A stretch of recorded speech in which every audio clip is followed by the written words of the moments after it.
જય સ્વામિનારાયણ વિદ્યાર્થી મિત્રો, બાયોલોજી ઈ વિદ્યાના ક્લાસમાં આપનું સ્વાગત છે। બાર સાયન્સ ચેપ્ટર નંબર 9 અન્ન ઉત્પાદન અને તેની કાર્યનિધિ આપણે ચાલી રહ્યું છે। ગયા વિડીયો લેક્ચરમાં એટલે કે લાસ્ટ વિડીયો લેક્ચરની અંદર આપણે સમજ મેળવી ડેરી ઉદ્યોગ અને મરઘા ઉછેર। આપણે હવે ટોપિક ઉપર આવીએ છીએ 9 એનસીઈઆરટી ટોપિક 9.1.2 પ્રાણી સંવર્ધન। સંવર્ધન એટલે ઉછેર સમજવાનું। સંવર્ધનને શું સમજવાનું? તમારે ઉછેર સમજવું, એટલે કે પ્રાણીઓનો ઉછેર આપણે શા માટે કરીએ છીએ, તો એ પ્રાણી સંવર્ધનનો હેતુ શું છે? તો નંબર 1, ઉત્પાદનમાં વધારો કરવો। હવે કોનું ઉત્પાદન, શાનું ઉત્પાદન? બે રીતે સમજી શકાય। પ્રાણી સંવર્ધનનો હેતુ એટલે આપણે બે રીતે એવું સમજાય કે ઉત્પાદનને આપણે શું કહીશું કે પ્રાણીઓમાંથી મળતી નીપજ। તો ગઈ વખતે જોઈ ગયા કે પ્રાણીઓમાંથી મળતી નીપજ શું હોય? દૂધ, માંસ, ઈંડા વગેરે। તો આ આપણને ક્યારે વધારે મળે? દૂધ ક્યારે વધારે મળે? માંસ ક્યારે વધારે મળે? ઈંડા ક્યારે વધારે મળે? જ્યારે આપણને મેક્સિમમ વધુ પ્રમાણમાં પ્રાણીઓ હાજર હોય ત્યારે। માની લો કે વધુ ભેંસ હોય, વધુ પ્રમાણમાં ગાયો હોય, વધુ પ્રમાણમાં મરઘીઓ હોય, એટલે મરઘીની સંખ્યા, ગાયની સંખ્યા, ભેંસની સંખ્યા આ જો વધારે હશે તો સ્વાભાવિક છે કે પ્રાણીઓની સંખ્યા જેટલી વધારે એટલું જ આપણને દૂધ, માંસ અને ઈંડા વધારે મળે। એટલે એમ સમજવું ઉત્પાદનમાં વધારો કરવો બે રીતે। પ્રાણીઓનું પણ ઉત્પાદન વધારવું એટલે પ્રાણીઓના ઉત્પાદનની સાથે સાથે એમાંથી મળતી જે નીપજો છે એમાંના ઉત્પાદનમાં પણ વધારો કરવો। બીજું, પ્રાણી સંવર્ધનનો મહત્વનો ઈચ્છિત ગુણધર્મો ધરાવતી ઊંચી ગુણવત્તા ધરાવતી જાતિઓ ઉત્પન્ન કરવી। એટલે કે આપણને જે ઈચ્છા હોય એવા લક્ષણો ગાય ભેંસમાં આપણે લાવી શકાય, અને સાથે ઊંચી ગુણવત્તા ધરાવતી ક્વોલિટી વાઇઝ ગાય હોવી જોઈએ, ક્વોલિટી વાઇઝ ભેંસ હોવી જોઈએ, ક્વોલિટી વાઇઝ મરઘા હોવા જોઈએ। કેમ ક્વોલિટી વાઇઝ હોવા જોઈએ? જો સારી ક્વોલિટીની ગાય હશે તો એનું દૂધ સારું હશે, એ ઓછી બીમાર પડશે। સારી ક્વોલિટીની ભેંસ હશે, ઊંચી ઓલાદની, ઊંચી ગુણવત્તા ધરાવતી, સારી નસલની, તો આપણને એ ભેંસ વધુ દૂધ ઉત્પાદન આપે અને બીમાર પણ ઓછી પડે। મરઘા સારા હોય, સારી ક્વોલિટીનું માંસ લેવું હોય કે જેમાં પ્રોટીન વધારે મળતું હોય તો એના માટે આપણે સારી જાતના મરઘા ઉછેરવા પડે। ચલો આગળ વાત કરીએ। સંકરિત પ્રાણીઓ કયા પ્રકારના લક્ષણો હોવા જોઈએ? સાંભળજો, સંકરિત પ્રાણીઓમાં એટલે જે સંકરણ કરીએ છે, હમણાં એમ કીધું ને કે ઈચ્છિત ગુણધર્મો ધરાવતી। હવે ઈચ્છિત ગુણધર્મો ધરાવતી એટલે સમજો વિદ્યાર્થી મિત્રો, એક ગાય છે એનું મને લક્ષણ ગમ્યું, દૂધ સારું આપે છે, જેમાં ફેટ વધારે છે, અને બીજું સાથે સાથે એ ગાય છે એ દૂધ તો સારું આપે છે, ઊંચા ફેટનું આપે છે, એ એનું લક્ષણ સારું છે, પણ બીમાર વધારે પડે છે।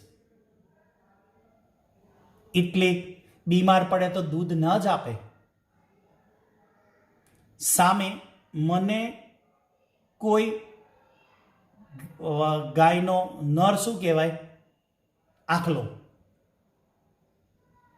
આખલો એવો છે કે જેનું લક્ષણ વૈજ્ઞાનિકને કે મને ગમે છે કે એ આખલાનું સારું લક્ષણ કયું છે, એની રોગ પ્રતિકારક શક્તિ સારી છે,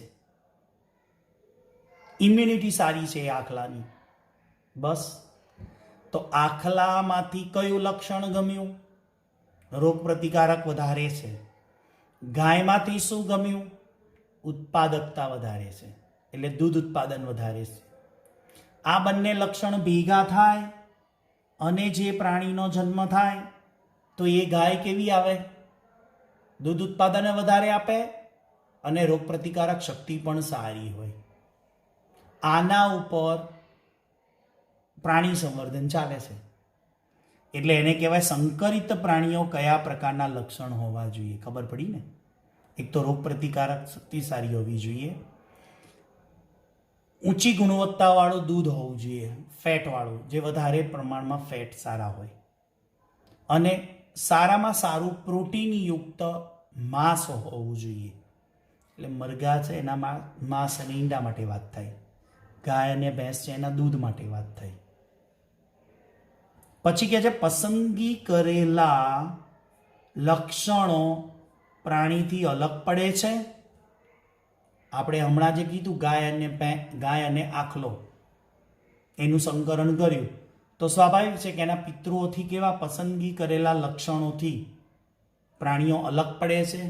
હા, આપણે જે પસંદ કર્યા એ લક્ષણો આવનારી સંતતિમાં ઉતરી આવ્યા, એ એમના પિતૃ પેઢીથી કેવા જ પડે?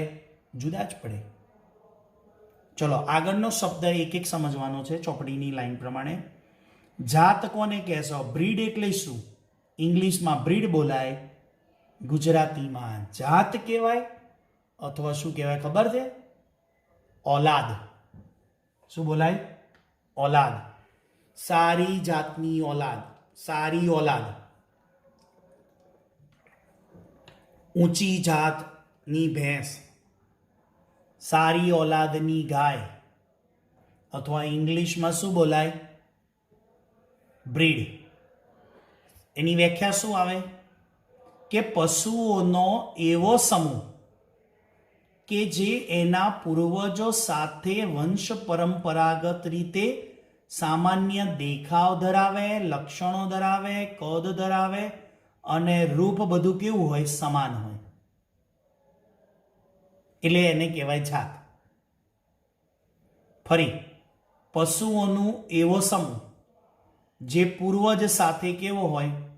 વંશ પરંપરાગત રીતે એના મધર ફાધર, એના દાદા દાદી, એટલે કે ગાયની નાની, ભેંસની નાની, ભેંસના દાદા, ભેંસની દાદી, એના જેવા દેખાવ ધરાવે, લક્ષણ ધરાવે, કદ ધરાવે, રૂપ ધરાવે અને બધામાં કેવું હોય? સમાન હોય. એને કહેવાય જાત અથવા બ્રીડ. ચલો આગળ મુખ્ય પોઈન્ટ ઉપર આવીએ. પ્રાણી સંકરણ પદ્ધતિઓ કેટલા પ્રકારની છે? તો પ્રાણી સંકરણ પદ્ધતિઓ 2 પ્રકારની છે. એક છે અંતઃસંકરણ અને 2 છે બહિર્સંવર્ધન, એટલે બહિર્સંકરણ. એક અંતઃસંકરણ અને 2 બહિર્સંકરણ. એક અંતઃસંકરણ અને 2 બહિર્સંકરણ. બહિર્સંવર્ધનની અંદર એક એ બહિર્સંકરણ, બી પરસંવર્ધન અને સી આંતરજાતીય સંકરણ. અહીંયા બહિર્સંવર્ધન શબ્દ વાપરો તો અહીંયા બહિર્સંકરણ, પરસંવર્ધન અને આંતરજાતીય સંકરણ. બહિર્સંકરણ એટલે મીન્સ ઇંગ્લિશમાં આઉટક્રોસિંગ, પરસંવર્ધન એટલે ક્રોસ બ્રીડિંગ અને આંતરજાતીય એટલે ઇન્ટ્રાસ્પેસિફિક. તો આગળ સમજીએ. પહેલું અંતઃસંકરણ પદ્ધતિ. અંતઃસંકરણ પદ્ધતિમાં શું કરવાનું છે, એના ફાયદા શું અને એના ગેરફાયદા શું? જો હવે એક જ જાતના વધુ નજીકના સંબંધ ધરાવતા સજીવો વચ્ચે 4 થી 6 પેઢી સુધી પ્રજનન કરાવવાનું. એક જ જાતના વધુ નજીકના સંબંધ ધરાવતા સજીવો વચ્ચે 4 થી 6 પેઢી સુધી પ્રજનન કરાવવાનું. મનુષ્યમાં શક્ય નથી. મનુષ્ય માટેના નિયમો જુદા હોય. કેવી રીતે?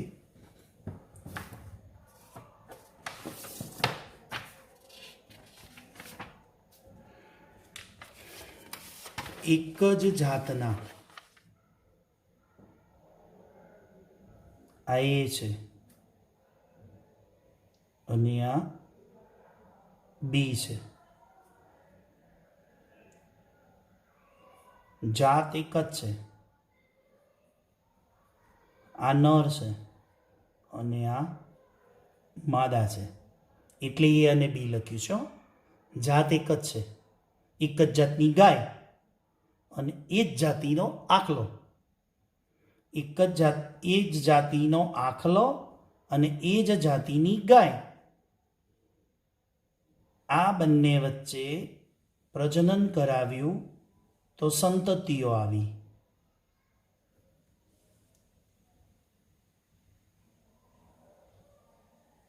C D. પછી સીના સાથે ઈ, એની સંતતિઓ આવી. ડી અને એફ, એની સંતતિઓ આવી.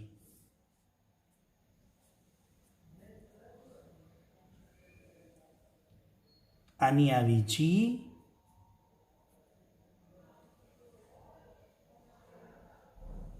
એચ, આઈ અને જે. સમજો, આ મેં દોરીશું પેઢી. 4 થી શું લખ્યું? 4 થી 6 પેઢી સુધી એક જ જાત ધરાવતા વધુ નજીકના. આની જાતિમાં આ માદા છે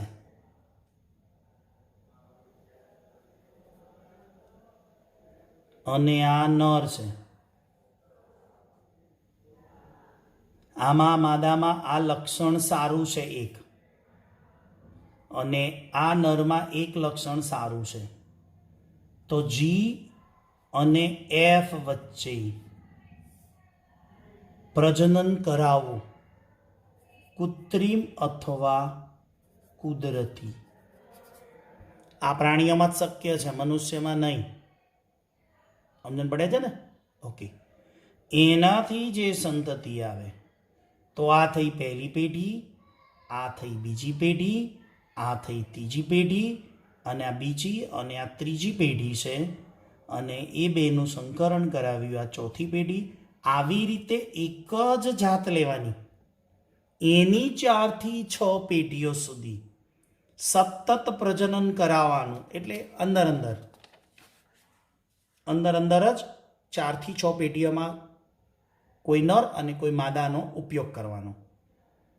એમાં એક જાતના નર અને એ જ જાતિના માદા, સમજાયું ને, ઉચ્ચ લક્ષણ ધરાવતા હોય. એ જ જાતિનો નર કે જેમાં લક્ષણ સારું છે રોગ પ્રતિકારકતા, અને એ જ જાતિની માદા જેમાં લક્ષણ સારું છે દૂધ ઉત્પાદન વધુ આપે છે. તો આવા લક્ષણો ધરાવતા નર માદાનું સંકરણ કરીને જે કોઈ આપણે જાત મેળવીએ એને કહેવાય અંતઃસંકરણ. પછી એ જે સંતતિઓ છે એનું મૂલ્યાંકન કરવાનું, ટેસ્ટિંગ કરવું પડે કે આપણે જે ઈચ્છિત લક્ષણો એમાં આવવા જોઈએ એ આવ્યા કે નહીં. અને આવું પ્રજનન 4 થી 6 પેઢી સુધી આવું કરાવવું પડે. મૂલ્યાંકન કરવાનું, પ્રજનન કરાવવાનું. આવું ગાય અને ભેંસના કિસ્સામાં શક્ય છે કે માદા પ્રાણીઓ હોય તો વધુ દૂધ ઉત્પાદન આપતા હોય અને નર પ્રાણી છે ઉચ્ચ ગુણવત્તા ધરાવતી સંતતિ હોય કે જેમાં રોગ પ્રતિકારક શક્તિ સારી હોય. તો આ રીતે અંતઃસંકરણ કરાવવાનું. સમજણ પડી ને? એક જ જાતિના 4 થી 6 પેઢી સુધીમાં કોઈ નર લેવાનું અને કોઈ માદા લેવાનું. આવી રીતે જે પ્રજનન થાય ને એને અંતઃસંકરણ. ફાયદા શું છે? તો સમયુગ્મતાનું પ્રમાણ વધે છે. મેન્ડલના નિયમ પ્રમાણે સમયુગ્મતા એટલે શું? ઊંચો છોડ સમયુગ્મ થયું, નીચો છોડ સમયુગ્મ થયું. આગળ આવશે થોડીક વાત 10માં આવી ગઈ મેન્ડલ ઉપર, ઊંચા છોડ અને નીચા છોડ વચ્ચે.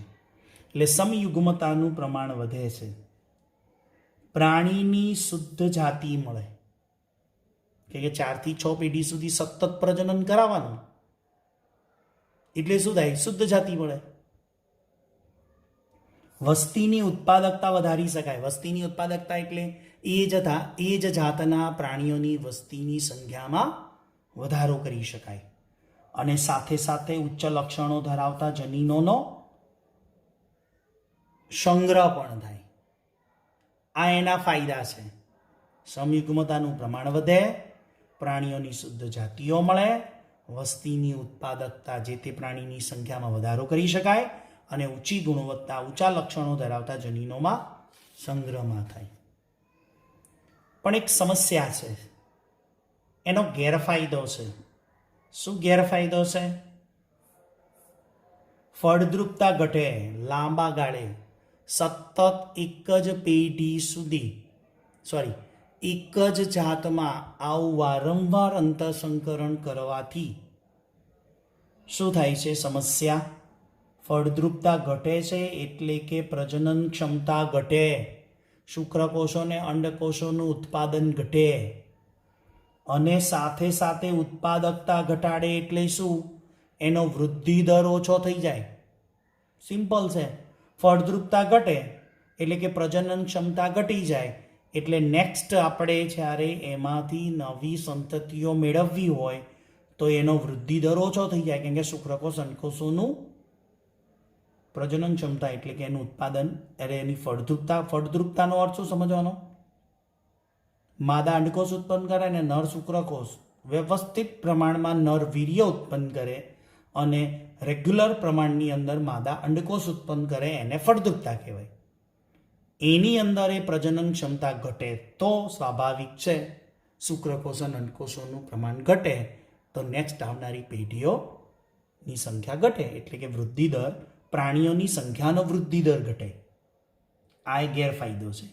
આને કહેવાય અંતઃસંવર્ધન દબાણ. શું બોલાય? અંતઃસંવર્ધન દબાણ. ચોપડીમાં છેલ્લી લીટી છે. હવે જો આવું સતત અંતઃસંકરણ કરતા રહીએ ને, બહુ સારું નહીં.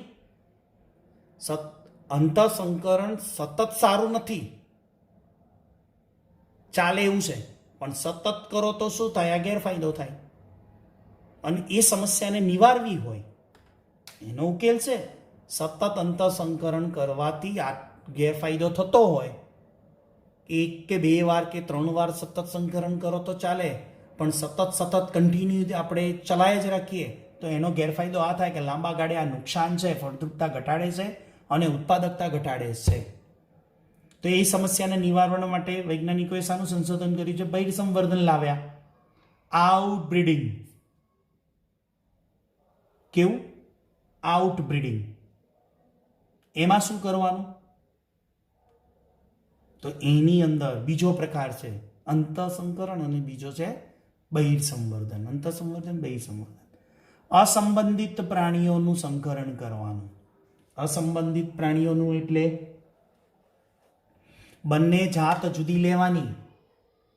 આખલા જુદી જાતના અને ગાય પણ જુદી જાતની. સમજો, આખલા અને ગાય એક જ જાતના લઈ અને જો સંકરણ કરાવીએ તો અંતઃસંકરણ. આખલા જુદી જાતના લેવાના, એટલે કે નર જુદી જાત અને માદાની પણ જુદી જાત, એટલે કે ગાય અલગ જાતિની અને આખલો પણ બીજી જાતનો, એટલે અસંબંધિત થયા. 4 થી 6 પેઢી સુધી સમાન પૂર્વજ ન હોય તેવા પ્રાણીઓ વચ્ચે સંકરણ કરાવવાનું. 4 થી 6 પેઢી સુધી પ્રજનન કરાવવાનું છે, પણ સમાન ન હોય તેવા પૂર્વજ, સમાન ન હોય તેવા પૂર્વજ એના વચ્ચે, એવા પ્રાણીઓ વચ્ચે સંકરણ કરાવ. એના પાછા 3 પ્રકાર છે: આઉટક્રોસિંગ, ક્રોસ બ્રીડિંગ અને ઇન્ટરસ્પેસિફિક. આઉટબ્રીડિંગ એટલે કે બહિર્સંવર્ધનમાં પહેલો પ્રકાર સમજવાનો છે બહિર્સંકરણ, એટલે કે બહિર્સંવર્ધનમાં પહેલો પ્રકાર બહિર્સંકરણ. બહિર્સંવર્ધનમાં બીજો પ્રકાર શીખવાનો છે પરસંવર્ધન, અને બહિર્સંવર્ધનમાં ત્રીજો પ્રકાર શીખવાનો છે આંતરજાતીય સંવર્ધન. તો આગળ ચર્ચા કરીએ બહિર્સંકરણ. બહિર્સંવર્ધનનો પહેલો પ્રકાર બહિર્સંકરણ. ચલો, બહિર્સંકરણ બરાબર ધ્યાનથી સમજો. હવે 3 પ્રકાર. પહેલો છે બહિર્સંવર્ધનનો પહેલો પ્રકાર બહિર્સંકરણ, જેને આપણે ઇંગ્લિશ શું નામ આપ્યું? આઉટક્રોસિંગ. સમાન જાતના પ્રાણીઓ વચ્ચે, જાતિ એક લેવાની પણ પૂર્વજ સમાન ન હોય એવા ધ્યાન રાખવાનું. આગળ ભલે મેં વાત કરી કે અસંબંધિત પ્રાણીઓ 4 થી 6 પેઢી, પણ અસંબંધિત લખીએ છે ને, પણ એમાં 3 આવે છે, એટલે 3ની અંદર કંઈક જુદું જુદું છે, સમજો. પહેલું બહિર્સંકરણ. બહિર્સંકરણમાં સમાન જાત લીધી, પણ પૂર્વજ કેવા હોય? સમાન ન હોય.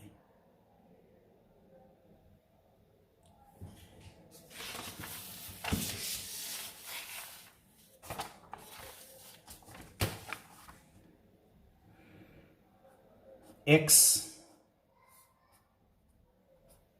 એની એ અને બી, આ નર અને આ માદા. આ એક્સ એ જ જાતિ, પણ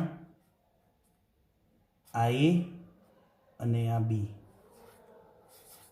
આ નર અને આ માદા.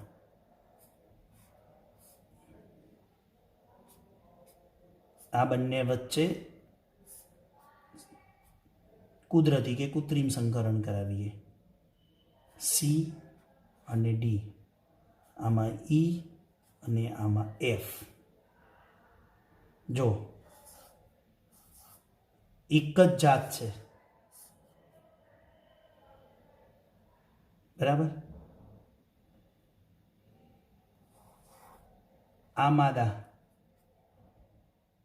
અને આ નર, ઈ અને ડી, ડી માદા અને એ નર. આવી રીતે જી અને એચ. તો આ શું થયા? જાત એક થઈ, એક્સ એક્સ, એટલે જાતિ એક છે. આલ્ફાબેટ પ્રમાણે ABCD પ્રમાણે, આલ્ફાબેટ પ્રમાણે સમજાવજો. એક્સ અને વાય માદા નહીં, એક્સ જાત અને એક્સ જાત, એટલે સમાન જાત થયા, પણ પૂર્વજ સમાન ન હોય. તો મારે આ ડી લેવાનું છે માદા તરીકે, અને આ બાજુના આ પેઢીમાંથી નર લેવાનું છે. તો આના પૂર્વજ કોણ થયા? બી. આના પૂર્વજ કોણ થયા? એક્સ. એટલે સમાન પૂર્વજ ન હોય એ ધ્યાનમાં રાખવાનું. 4 થી 6 પેઢી સુધી પ્રાણીઓ વચ્ચે પ્રજનન થયેલું ન હોવું જોઈએ, બસ. 4 થી 6 પેઢી સુધી. પ્રજનન ન થયેલું હોય એવા પ્રાણીઓ વચ્ચે જે સંકરણ કરવામાં આવે બહિર્સંકરણ. ફાયદા શું? અંતઃસંકરણથી સર્જાયેલી સમસ્યાનું નિવારણ. હમણાં કીધું એમ કે બે સમસ્યાઓ છે, એક ફળદ્રુપતા ઘટે અને ઉત્પાદકતા ઘટે. એની વાત આવી ને, ફળદ્રુપતા ઘટે અને ઉત્પાદકતા ઘટે. ફળદ્રુપતા ઘટે, ઉત્પાદકતા ઘટે. એ સમસ્યાનું નિવારણ બહિર્સંકરણથી થઈ જાય. પ્રાણીઓમાં દૂધ ઉત્પાદન ઓછું હોય, પ્રાણીઓમાં દૂધ ઉત્પાદન ઓછું હોય ત્યારે આ ઉપયોગ કરવાનો. માંસ આપતા પ્રાણીઓમાં વૃદ્ધિ દર ઓછો હોય, એટલે કે વૃદ્ધિ દર ઓછો એટલે માંસ આપતા પ્રાણીઓનો વૃદ્ધિ એટલે માંસ આપતા પ્રાણીઓની સંખ્યા વધારે હોવી જોઈએ, પણ ઓછી હોય તો શું કરવાનું? બહિર્સંકરણ. ચોપડીમાં લાઈન ખોટી છે, અહીંયા વધારે લખ્યું છે. વધારે હોય તો પછી કોઈ ઉપયોગ જ ના કરવાનો ને બહિર્સંકરણનો. બહિર્સંકરણનો ઉપયોગ ક્યારે કરવાનો?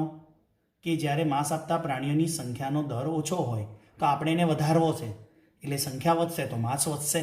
એના માટે શું કરવાનું? બહિર્સંકરણ. ઉદાહરણ સમજો. આ બહિર્સંકરણ. પછી બીજું છે પરસંવર્ધન. પહેલામાં તો પૂર્વજો 4 થી 6 પેઢી સુધી સમાન ન જોઈએ. આમાં તો બે ભિન્ન જાતના ઇચ્છિત લક્ષણોનો સમન્વય. જાત જ ભિન્ન લેવાની. કેવી રીતે? ઉદાહરણ આપવું એટલે ખબર પડે. એક જાતનો શ્રેષ્ઠ નર કે જેમાં રોગ પ્રતિકારક શક્તિ ઊંચી છે. જાત જુદી હો, એક જ જાત નહીં. એક જાતનો શ્રેષ્ઠ નર જેની જાત જુદી હોય અને એમાં રોગ પ્રતિકારક શક્તિ ઊંચી હોય. બીજી અન્ય જાતિ છે, એ અન્ય જાતિની માદા શ્રેષ્ઠ છે. કેમ માદા શ્રેષ્ઠ લેવાની? દૂધ ઉત્પાદક ઓછું હોય. સોરી, એ જાતની શ્રેષ્ઠ માદા લેવાની જેનું દૂધ ઉત્પાદન ક્ષમતા વધારે હોય. એક જાતિમાંથી આપણને લક્ષણ શું મળ્યું? રોગ પ્રતિકારક શક્તિ ઊંચી હોય. અન્ય જાતિમાંથી જોયું તો કે ભાઈ એની માદા સારી છે, કેમ કે એનું દૂધ ઉત્પાદન વધારે છે. હવે જાતિ જ ભિન્ન છે. ઉદાહરણ સમજો. પંજાબની અંદર હિસારડેલ ઘેટા છે. કયા? હિસારડેલ. નામ બરાબર ધ્યાન રાખજો. પંજાબમાં હિસારડેલ ઘેટા છે. એ ઘેટામાં બિકાનેરી, એ ઘેટાનું ઉત્પાદન કેવી રીતે કર્યું? તો બિકાનેરી ઘેટી લીધી. માદા કઈ જાતિની છે? બિકાનેરી ઘેટી. એટલે બિકાનેરી ઘેટા આવે છે, પણ આપણે ઉપયોગ શું કર્યું? બિકાનેરી ઘેટી વાપરી માદા તરીકે.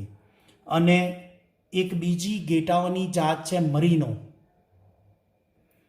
બિકાનેરી ઘેટી અને મરીનો ઘેટો. એટલે કે મરીનો ઘેટો એટલે શું? મરીના જાતના નરને વાપરવામાં આવ્યું અને બિકાનેરીમાંથી માદા વાપરી. આને કહેવાય પરસંવર્ધન. જ્યારે બહિર્સંકરણ કોને કહેવાય? બિકાનેરી ઘેટી ને બિકાનેરી ઘેટો વાપરીએ એને. કરન સ્વિસ ગાય છે. સાહિવાલ ગાય વાપરવાની.